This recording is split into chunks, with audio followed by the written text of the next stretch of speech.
What is up, guys? Welcome back to yet another brand new Major Ben Gaming video. I hope you guys are having an awesome day as always. Quickly want to say, please come down to the description below and check out my live stream channels. That's my second YouTube channel, my Twitch, and my TikTok and my Kick. I stream to all simultaneously, so pick your favorite platform if you want to come join and interact with me live on stream. It's just good fun. We have good fun there. Anyway, two bits of news today I want to talk about, which is the report of more games or more Xbox games coming to PlayStation 5 as part of the Latitude project. Yes, they have an internal code name for this project, and we're going to read through this article and then we're going to have a little talk about it. So a report from Windows Central written by Jez Corden has revealed that the code name for Microsoft's plan to make its games multi-platform is Latitude. The name seems fairly on the nose, as it means scope for freedom of action or thought, or in this case, freedom for Microsoft to put their games on rival consoles. Jez goes on to say that more upcoming Microsoft-owned games slated for PlayStation are already being developed,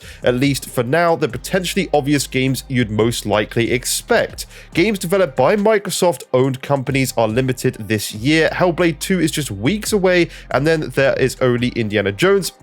That's not true, actually. We have Avowed. Oh, yeah, and they did say that. And Avowed from Obsidian. It just sounded like that was the end of the sentence there, to be honest. Further out, we have, the likes of Blades and Elder Scrolls 6. I don't know if anybody else, but I'm really not excited for Blades at all. I'm not. I don't know why, but it's just not for me. If they do want to make some money and not damage the Xbox brand too heavily, it seems that Blade and Indie are the obvious games to go multi-platform. They are big names and will sell by the bucket load. Porting something iconic such as Forza, Fable, or Halo to PlayStation would not be popular with the Xbox community. However, Microsoft is pushing for no red line for what games could come to PlayStation, reports Jez. There are plenty of smaller exclusive games not developed by Microsoft but published by them that could make the jump, such as Ara, History Untold, Towerborn, and Contraband. Rare's Sea of Thieves has been a hit on PlayStation, topping the download chart in the EU and coming in at third place over in the United States. Obsidian's Grounded also did well, earning mid-chart placing in both regions. Microsoft have been sending mixed messages about their plans. There is no fundamental change to exclusivity, said Phil Spencer, while Microsoft CEO Satya Nadella has said, "We are committed to meeting players where they are by bringing great games to more people on more devices." And this last sentence just sums up my opinion. Phil Spencer does not want this. We've heard that there is internal struggles at Xbox where they do not want these games going, or some of the Xbox guys over there do not want these games going to PlayStation, or a lot of them. I think most people are okay with Sea of Thieves. It's a live service game. The more people playing the game, the better at the end of the day. For everybody, it makes the general experience better. But they don't want all these big titles like the Halos, the Gears, the Indiana Jones that are coming up, the Starfields going to PlayStation. And I know Phil Spencer doesn't want this because he wanted to build up a decent exclusive catalog to bring great games to platforms where Game Pass exists, and that is only Xbox and PC in the end of the day. That was his statements, and I think Phil is under fire right now because he is in control of this, but at the same time he's not, because Satya Nadella has power over Phil, and in the end of the day, Satya Nadella is probably looking at Phil saying, well, Xbox is not doing very well, we need a new strategy, this is the strategy I'm implementing whether you like it or not, and we're going to try this for a while. But I genuinely think we could see the end of the Xbox consoles. I want to say the end of the Xbox brand, because I think it's going to be Xbox Game Studios, or maybe it will change to Microsoft Game Studios, and I think they will be a purely third-party publisher. I do not think if we do actually get a next-gen console that Sarah Bond keeps saying they're working on,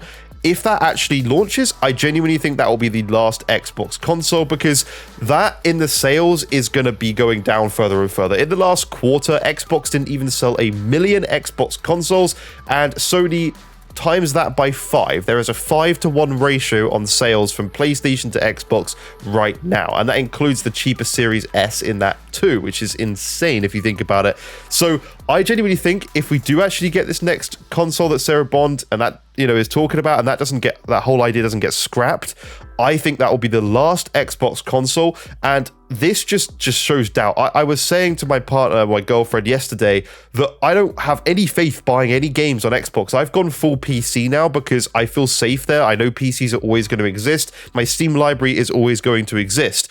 If I buy games on Xbox right now, there is no guarantee I'm going to be able to have those games in 10 years' time on a console where I can just play them that isn't the Xbox I already own, and there's no graphical improvements or anything. So I've gone full PC because I just have no faith in what Xbox is doing, and I genuinely think this is going to be the downfall. There is no reason, if all these games are going to be coming to PlayStation, there is no reason to buy an Xbox anymore except for Game Pass, and with that, most people don't really seem to care. I have loads of friends that are like, oh, Game Pass sounds cool, but we got PlayStation Plus. It's not as good, but it's still decent, and I don't want to have to go out and buy a £450 box just for Game Pass, because that just seems silly. I could just buy these games anyway on PlayStation if I really want to play those games. That's the attitude. Same with me on like PC. I'm considering, as I said in yesterday's video, or whatever it was, about selling my PlayStation 5 because I'm happy to wait for those games to come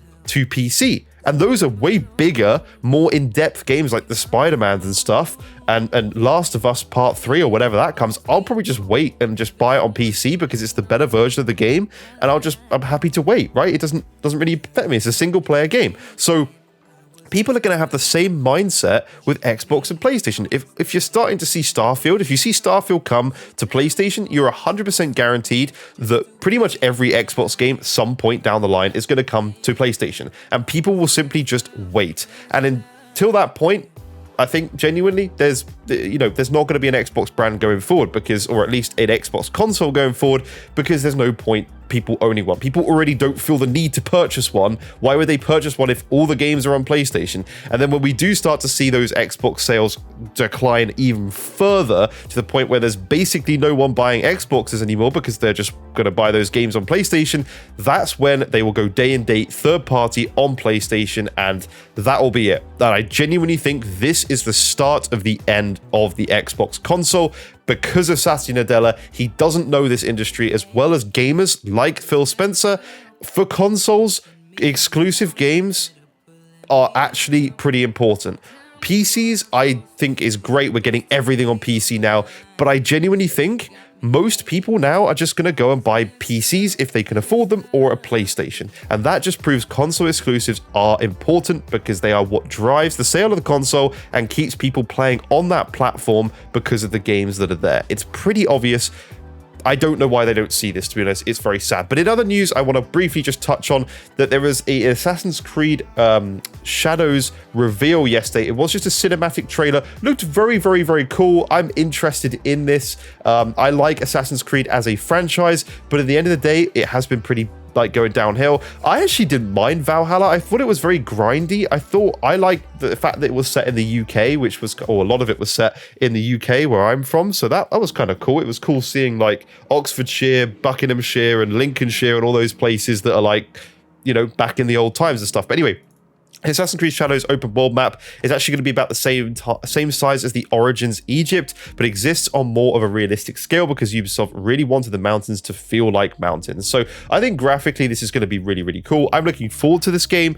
I don't trust Ubisoft again because they've kind of messed around so many times, and their old formulas of doing the same thing all the time in every game is getting very boring and long. But I'm still excited for it, and yeah. I don't know why they've put pre-orders out before actually showing you the game, because this was literally just a cinematic trailer and you could already pre-order the game, and I just seriously recommend nobody does that. Wait for gameplay, wait for like reviews or any sort of indication of what the game's actually like before you pre-order something, unless you were just dead set on 100% playing this game no matter what it comes out like. But that's it for this video. Leave a like, subscribe. Please do follow my socials for anything you want to see, like my streams and my Twitter or whatever, or X or whatever it is. But anyway, thank you for watching, and I'll see you in future videos. Bye bye for now.